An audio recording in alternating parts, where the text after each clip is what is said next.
What's up, guys? Welcome back to another video. Today is the 17th of March, which also happens to be St. Patrick's Day. So we are fully decked out in green today. Let me just show you how decked out in green I am today.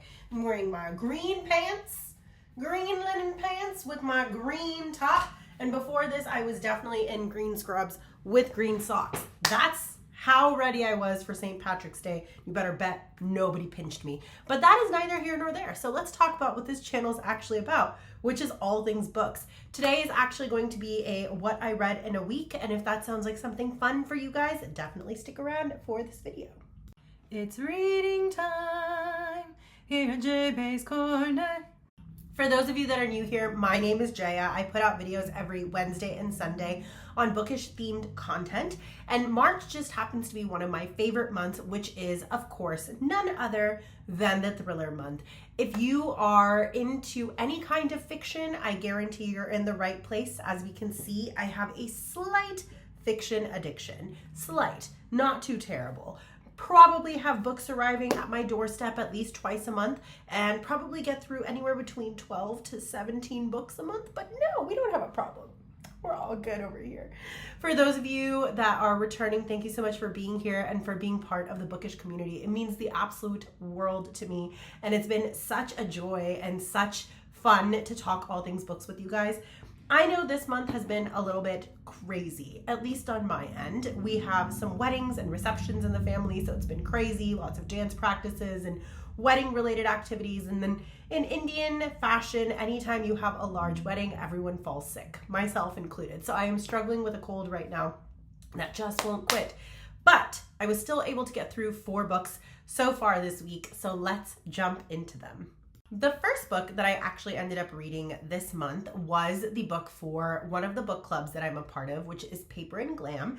It is run by a wonderful, wonderful woman named Lisa Marie Landreth, and she and us other like-minded women and men, although I've mostly only seen women on the channel, talk about a book every month. And this month happened to be a murder thriller vibes book.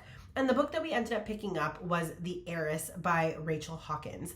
I loved this book. I was first exposed to Rachel Hawkins when I read Reckless Girls, which was definitely one of those books where I didn't see the plot twists coming, set in a remote island with some partying, fanfare, and a little bit of cannibalism as well. Now, that book was absolutely phenomenal in the sense that it definitely kept me engaged. It was a lot of fun to read, and the main character was kind of a hit or miss in terms of your being able to believe her, support her, that type of vibe.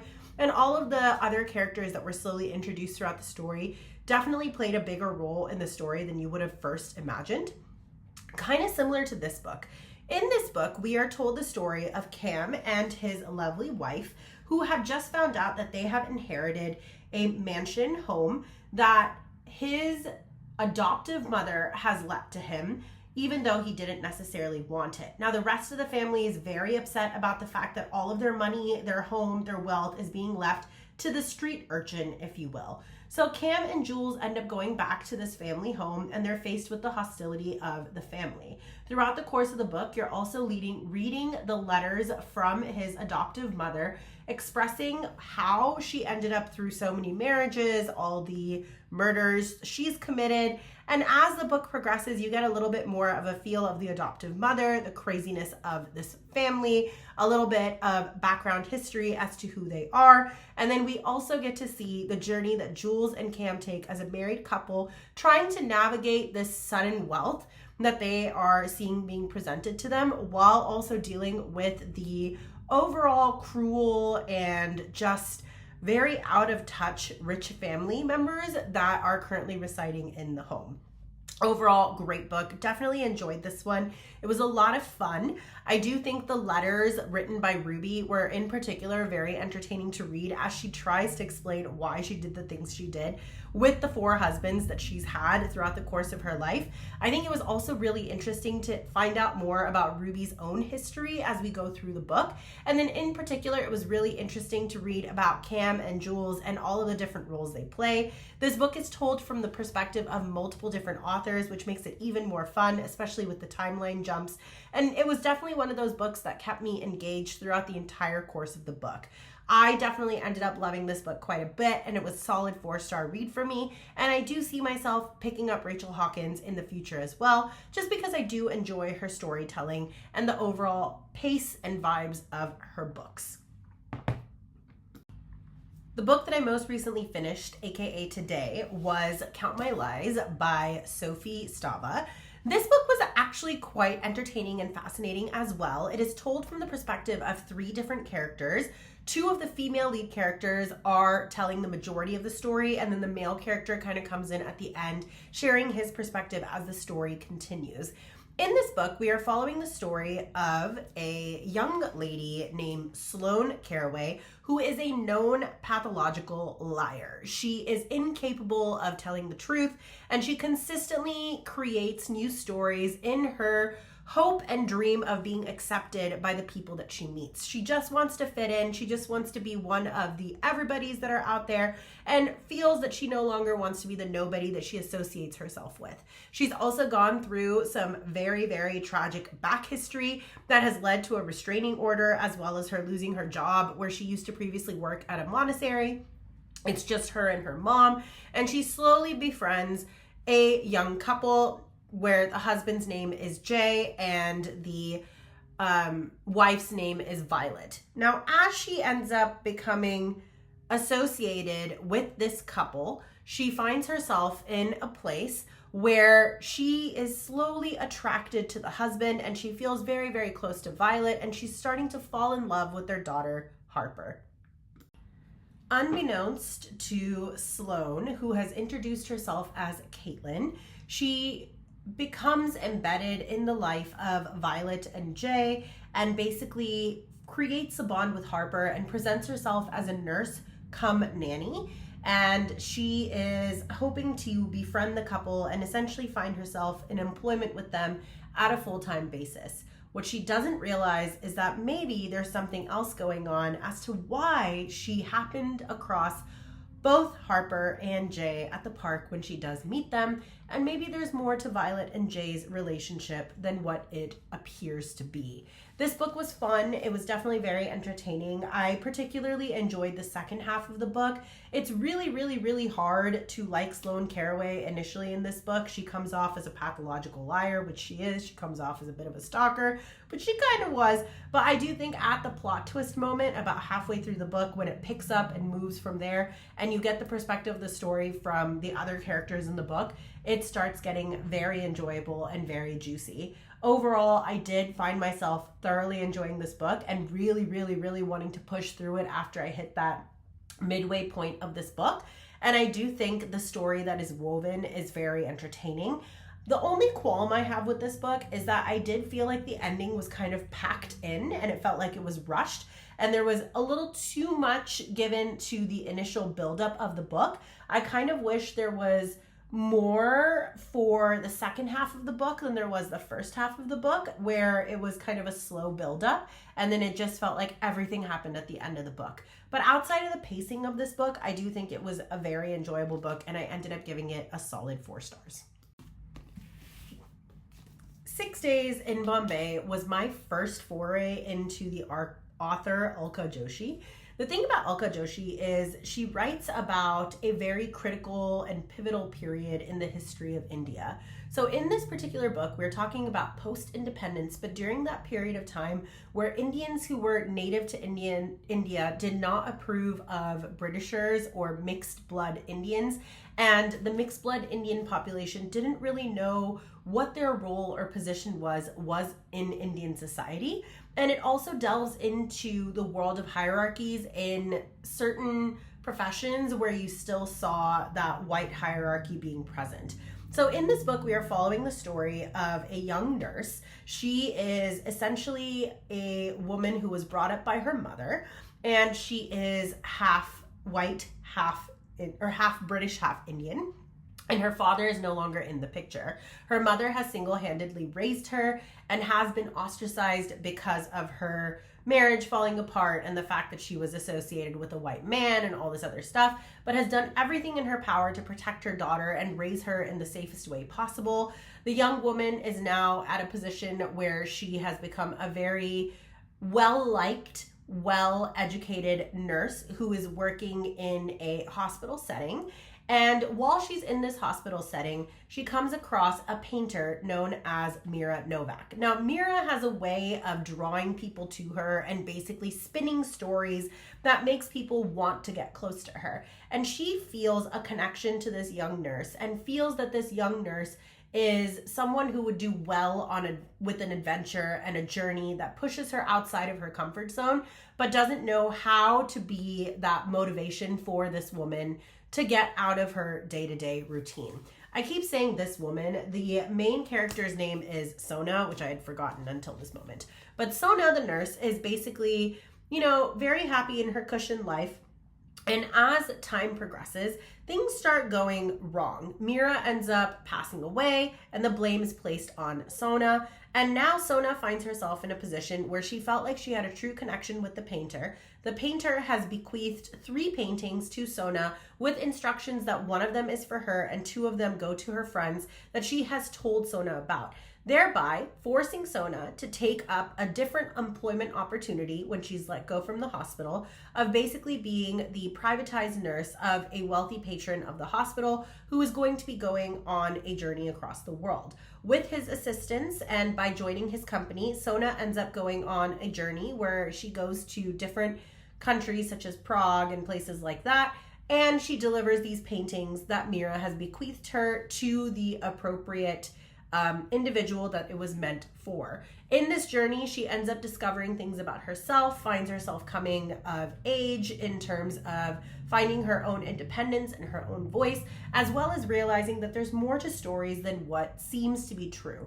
As she also goes through this journey, she's also trying to clear her name so that the death of Mira is no longer being pinned on Sona, so that she can basically go back to nursing and back to her life in Bombay, should she choose to do so. Overall, it's a beautifully written story. You really get to see the growth of Sona's character, and just the depictions of all of these different countries and the journey that this woman takes is very beautiful to see. You really get to see how innocent and clueless she really was when she started on this journey to where she ends up being, how sheltered she was to how far she grows. And I think in general, especially around the time period that this book is written, where the independence movement is still in full swing and there's still, a lot of change that's taking place in India, it's just a very powerful novel in general. And I think Alka Joshi just has a way of telling stories that is absolutely beautiful. I definitely ended up enjoying this book, and I do potentially see myself picking up her other novel as well, which has won awards and accolades. So I really did love this book, and I ended up giving it a solid 4 stars as well. Now, the only thing about this book is that I was under the impression that it was going to be more mystery, intrigue, murder mystery vibes. It is definitely not that. It is more the journey of this young woman and her story as she is forced to basically leave her sheltered life and forced to grow up. It's a very well written coming of age book in an adult sense, if that makes any sense. Last but not least, the book that I ended up picking up and finishing was The First Time I Saw Him by Laura Dave. Now, this book brings a giant smile to my face because it is the sequel to the previous book, which was The Last Thing He Told Me, which was phenomenal. Now, that book is basically following the story of a young woman whose husband has disappeared on the run, and she's left picking up the pieces. Her stepdaughter, who doesn't really like her, doesn't really talk to her, is forced to go on the run with this stepmom as Hannah and her daughter Bailey basically try to figure out why the husband, Owen, has disappeared. And through this journey, they end up realizing that there's a lot more to Owen's history and story than what it truly seemed. They reconnect with Owen's old family in Texas, and they come to an understanding where now Bailey and Hannah are protected. The only thing that makes this more complicated is the fact that they cannot be associated with Owen, and their protection comes from the grandfather, Nicholas, and his deal that he's made with the enemy group that was basically targeting Owen as well as his family.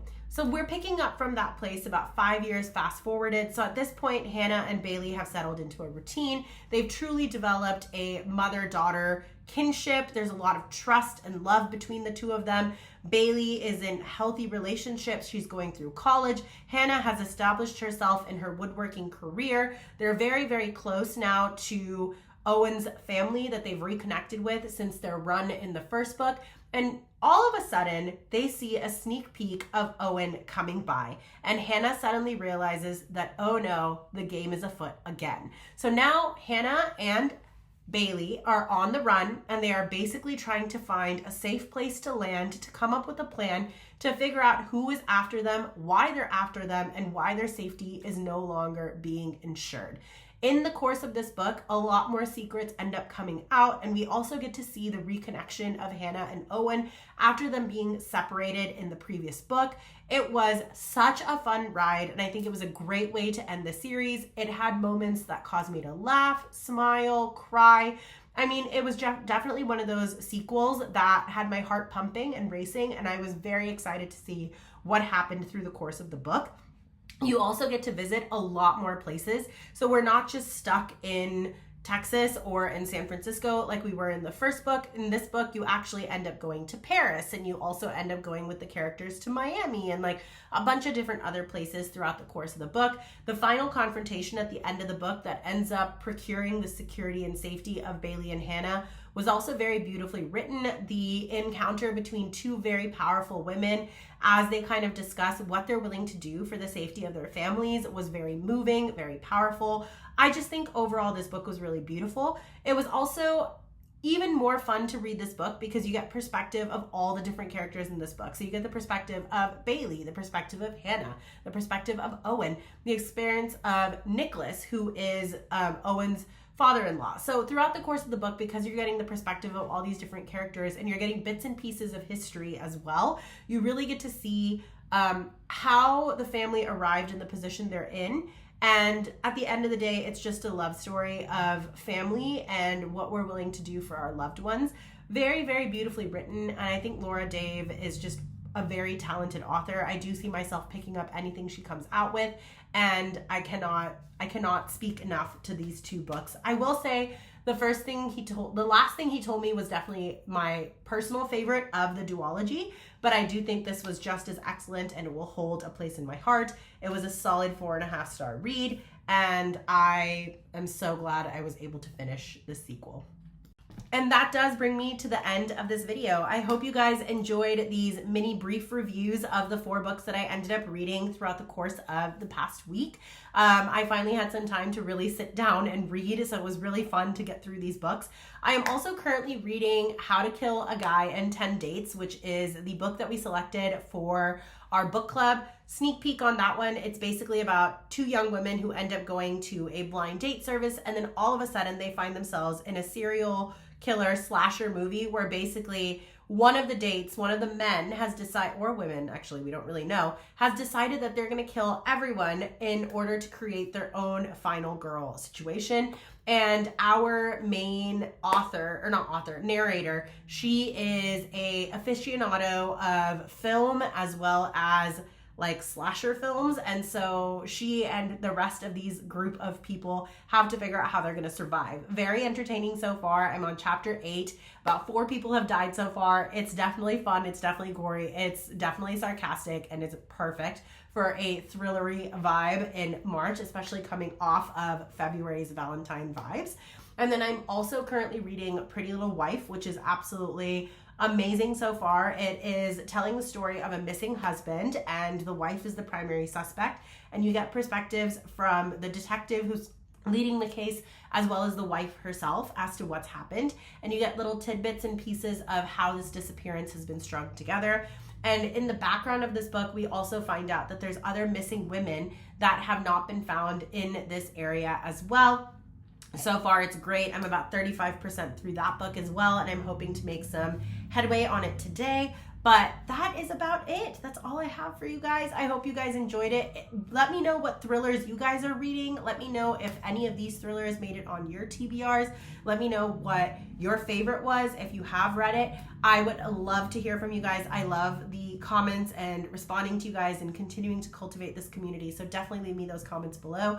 For those of you that are new, if you like this type of content and bookish related content in general, definitely consider hitting that subscribe button and that notification bell to become part of the community. We would love to have you back. I put out videos every Wednesday and Sunday, and I am always, always, always excited to have the community grow. For those of you that are returning, I cannot thank you enough for your support, your kindness, your views, your watches, taking the time to actually sit down and share this love of books with me. It means the absolute world to me. And I will leave everybody with this, wherever you are, whatever time it is in the world where you're living. I hope that all of you are feeling safe, secure, that you and your families and your loved ones are doing well, and that you're getting plenty of time to rest, relax, and read, especially in the craziness of the world we live in today.